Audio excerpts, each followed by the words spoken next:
이 차이를 이해하신 분은 적어도 1,000만 원을 버신 겁니다. 안녕하세요. 여러분의 슬기로운 법률 생활을 도와드리고 있는 유정훈 변호사입니다. 제가 여러 가지 주제로 말씀을 드리고 있는데 여러분 실제로 도움이 많이 되시나요? 실제로 도움이 되시는 거죠?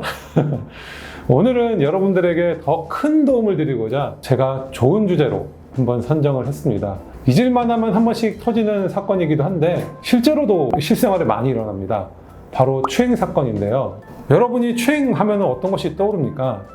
엉덩이 만지고 가슴 만지고 이런 것들일 수 있는데 이런 것들만 추행이라고 생각하시나요? 실무에서 문제되는 사례를 가지고 그 추행의 경계가 어디인지 여러분들과 알아보도록 하겠습니다.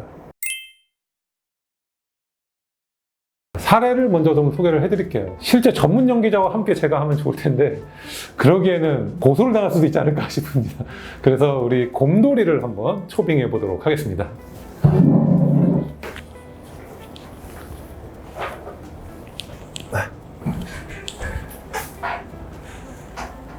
저보다 큰 것 같아요. 네. 첫 번째 사례입니다. 회식을 재미있게 마치고요. 단둘이 A와 B씨만 우연히 남게 됐는데요. A씨가 B씨에게 추근덕댑니다. 모텔을 가자. 그러면서 이렇게 손목을 이렇게 끄는 거예요. 이런 상황에 처하니까 B씨가 좀 많이 당황스럽겠죠. 그래서 상황을 좀 모면하기 위해서 A씨를 잘 설득해서 택시를 태워서 집으로 귀가시킵니다. 모텔을 가자라고 하면서 손목을 강제적으로 이렇게 끄는 거. 이게 첫 번째 사례입니다. 두 번째 사례입니다. C와 D씨는 친구들과 모임을 하면서 술집에서 거나하게 재미있게 술 한잔을 하고 있었습니다. C씨가 술을 먹다가 야 나는 너만 보면 좀 딱밤을 때리고 싶다 이렇게 얘기를 합니다. 그러면서 실제로 팔 부위 맨살에다가 이렇게 손가락을 튕기기 시작합니다. 이에 C씨가 항의를 합니다. 야 내 몸에 손대지 마. 이런 거부 반응에도 불구하고 C씨가 에이 왜 그래 딱딱 심지어 이렇게 얼굴까지 손가락으로 튕깁니다. 이렇게 딱밤맞은 D씨가 완강하게 거부하면서 내 몸에 손대지 마! 이렇게 얘기를 합니다.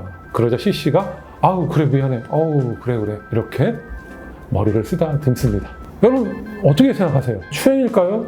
아닐까요? 법원은 어떻게 판단을 했을까요?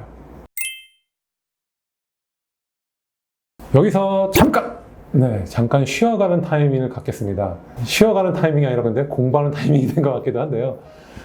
기초 지식을 좀 말씀드릴게요. 이게 강제 추행이라는 거는 협박이나 폭행을 통해서 사람을 추행하는 행위를 말합니다.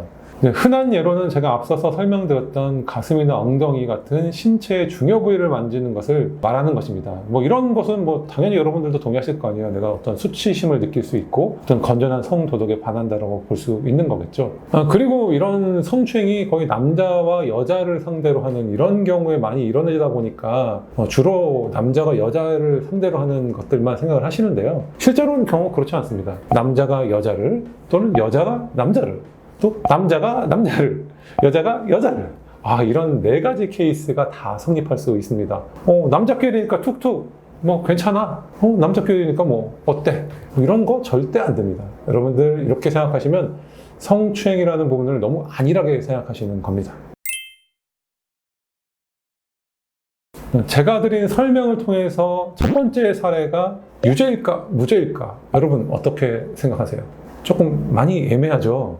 실제로 법원에서도 애매하게 판단을 했습니다.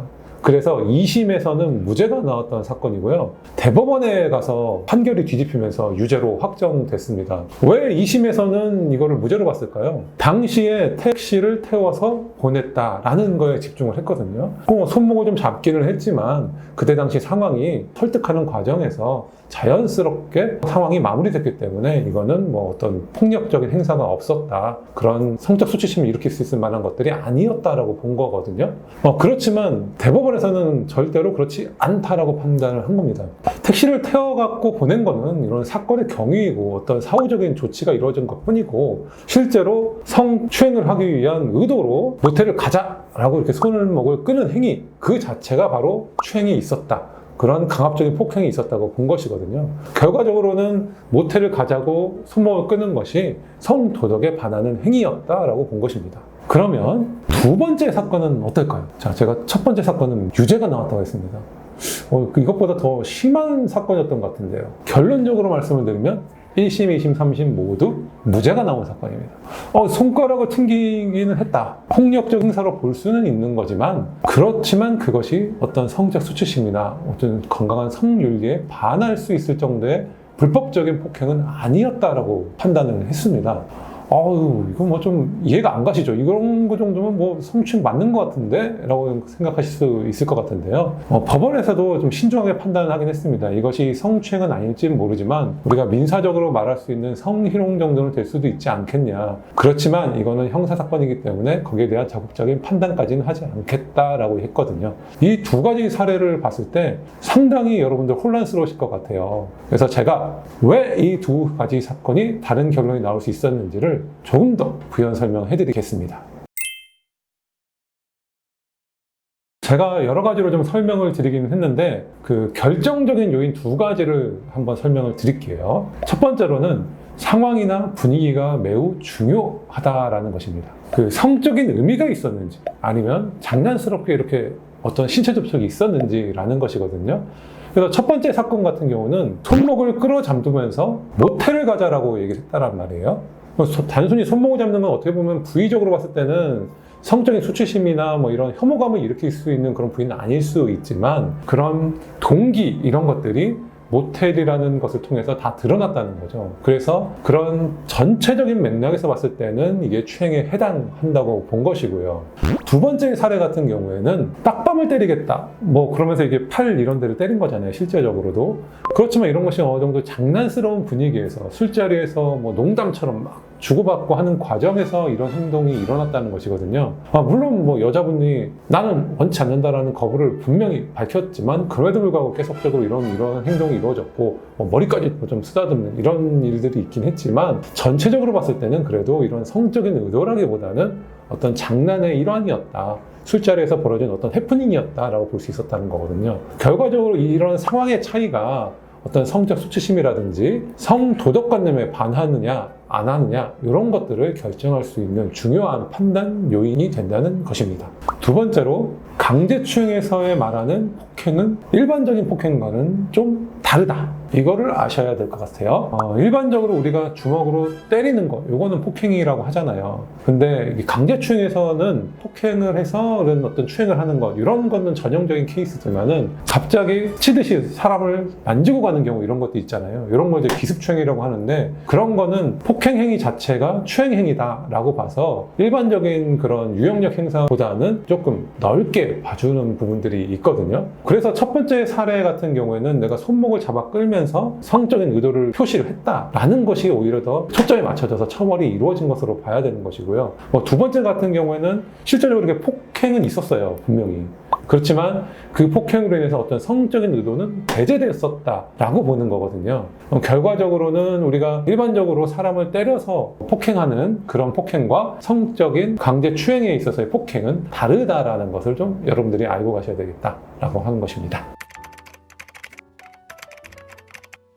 제가 여러분들께 두 가지 사례를 설명을 드렸는데요. 확연한 차이를 아시겠죠? 이 차이를 이해하신 분은 적어도 1,000만 원을 버신 겁니다.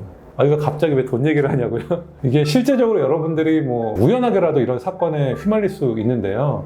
이런 일이 터지면 여러분들이 경찰, 검찰 수사를 따라다니면서 받으시는 정신적 고통이나 또 실제적으로 억울하지만 또 아니면 또 내가 실제로 이런 행위를 해서 배상을 해줘야 된다 그러면 배상금을 물어줘야 되잖아요. 그런 액수들을 다 따져보면은 여러분들이 1,000만 원은 번 겁니다. 거기에 제가 플러스 알파로 변호사 선임료는 얘기 안 했습니다. 여러분들이 앞으로 슬기로운 법률 생활을 하시고 또 일상을 안전하게 지내시기를 바라는 마음으로 이번 영상을 준비했습니다. 여러분들이 좀 경각심을 가지시고 생활을 하셨으면 좋겠고요. 앞으로 이런 불미스러운 일에는 절대로 여러분이 얽히지 않기를 바라겠습니다. 여기까지 유정은 변호사였습니다. 다음에도 여러분들에게 재미있고 유익한 내용으로 찾아뵙도록 하겠습니다.